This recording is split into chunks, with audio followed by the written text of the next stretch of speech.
Miss হবে না আপনার পছন্দের টিভি শো। দেখুন জি5 অ্যাপে একদম ফ্রি। হ্যাঁ রে রাই, বলছি যাওয়ার আগে একবার ডাক্তার দেখিয়ে নিলে হতো না? তোর কি ওই ওষুধগুলোই চলবে? মাসখানেকের ওষুধ নিয়ে নিয়েছি মা। হ্যাঁ, তারপর তুই ডাক্তারের প্রেসক্রিপশনটা বিক্রমকে পাঠিয়ে রাখিস, ওনা হয় ওষুধগুলো কিনে তোকে ওখানে পাঠিয়ে দেবে। মা কি করছো বলো তো তোমরা? আমি যেখানে থাকবো সেখানে কি মানুষে বসবাস করে না? না ওষুধের দোকান নেই? কোনটা? সব আছে, তোমরা এত চিন্তা করো না তো। রাই, এবার কিন্তু নিজের খেয়ালটা একটু নিজে রেখো। তুমি তো নিজের বাদ দিয়ে বাকি সকলের খেয়াল রাখো, তাই মাকেই চিন্তা করতে হয়। আসুন, ওখানে গিয়ে হাত পা ছাড়া হয়ে গেছিস এরকম ভাববি না কিন্তু। আমি কিন্তু মাঝে মাঝে তোর কাছে যাবো তোকে দেখতে, আর যদি দেখি তুই একটু অসুবিধাতে রয়েছিস একদম ব্যাগপত্র তখনই গোছাবো, নিয়ে চলে আসবো এখানে, বলে দিলাম কিন্তু। আবার শুরু করলি তো তোর কড়া শাসন। এখন আবার কে এলো? তোমরা বসো, আমি দেখছি। না, আরে একটু হাতে যাস না বাবা, হাত ধুয়ে নিচ্ছি মা, বসো তো তোমরা। কি এলো এখন বলো তো? বিক্রম, তুমি চরকিকে একটু দেখো তো। আমিও যাই, এখন তো কারোর আসার কথা না। দেখো তো একটু।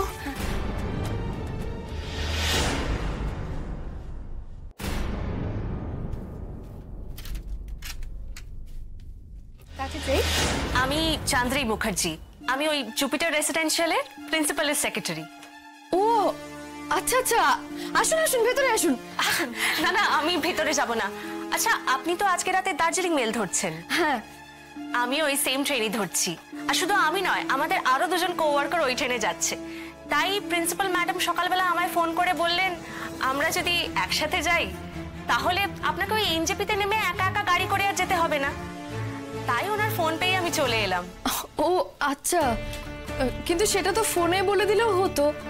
মানে ম্যাডাম যদি আমাকে ফোনে বলে দিতেন তাহলে আমি নিজে কি দেখা করে আসতাম আপনার সঙ্গে। আপনাকে এবার এতটা বাড়ি খুঁজে আসতে হলো। না না, আমার চিন্তা কোনো অসুবিধা হয়নি।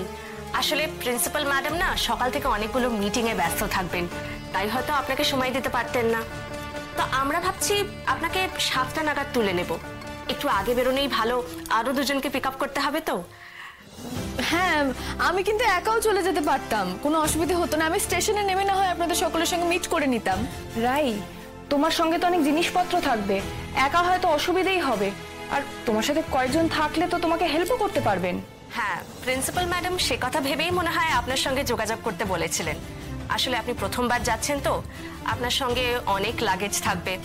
আর কি বলুন তো, এসব অফিসিয়াল কাজে অফিসিয়াল গাড়ি যদি অ্যাভেলেবেল থাকে সেটা ইউজ করাই ভালো। মানে ধরুন আপনার হয়তো স্টেশনে পৌঁছতে লেট হলো বা হয়তো ট্রেন মিস করলেন, কোম্পানির গাড়ি ইউজ করলে সেই সব লায়াবিলিটি থাকে না। আচ্ছা ঠিক আছে, আমি রেডি হয়ে থাকবো। ঠিক আছে।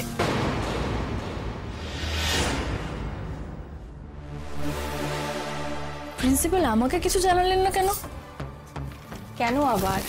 উনি তো বললেনই যে প্রিন্সিপাল মিটিং এ আছেন। যাক বাবা, আমি একটু নিশ্চিন্ত হলাম, তোমাকে এতটা পথ একা একা যেতে হবে না।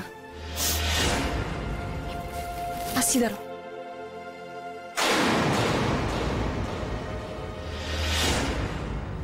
জি5 ডাউনলোড করুন আর সব এপিসোড দেখুন একদম ফ্রি।